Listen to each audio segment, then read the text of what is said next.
আজকে একটা ইতিহাসের দিন, অনেক বড় একটা ইতিহাস। আজকে 7 মার্চ। এই দিনে একটা ব্যক্তি বাংলাদেশের স্বাধীনতার পক্ষে, যুদ্ধের পক্ষে একটা ভাষণ দিয়েছিল। সেই ভাষণে প্রচুর পরিমাণ লোক হয়েছিল। হয়তো বর্তমান যুব সমাজ অনেকে জানে না আসলে সেখানে কত মানুষ হয়েছিল বা তার ভাষণটা কিরকম কোয়ালিটি ছিল। আসলে একজনের প্রতি একটা মানুষের হিংসা বিদ্বেষ থাকতেই পারে, ভালো না লাগতে পারে, কিন্তু সেই দিনকার যে কথাগুলো বলছিল শেখ মুজিবুর রহমান, যে কথাগুলো বলছিল সেগুলো কথাগুলো অন্তরে গাথা।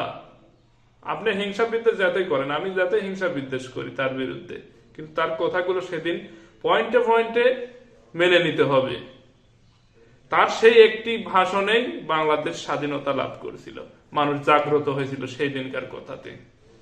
আরো অনেক নেতা আছিল, তাদেরও অবদান কম না, তাদের অবদানও অনেক বেশি, কিন্তু তার কথাগুলো অনেকটা স্পষ্ট হয়েছিল বাঙালি জাতির কাছে। তাই সবাই হিংসা বিদ্বেষ করবেন না, দেশকে ভালোর পথে নিয়ে যান, ভালোর দিকে নিয়ে যান, এটাই কাম্য করি সবার কাছে। হয়তো তার পৌপান খারাপ কিছু করতে পারে, কিন্তু সে বেচারা যে কাজটা করে গেছে সেই টাইমে খুবই ভালো কাজ করছে। ইতিহাস থেকে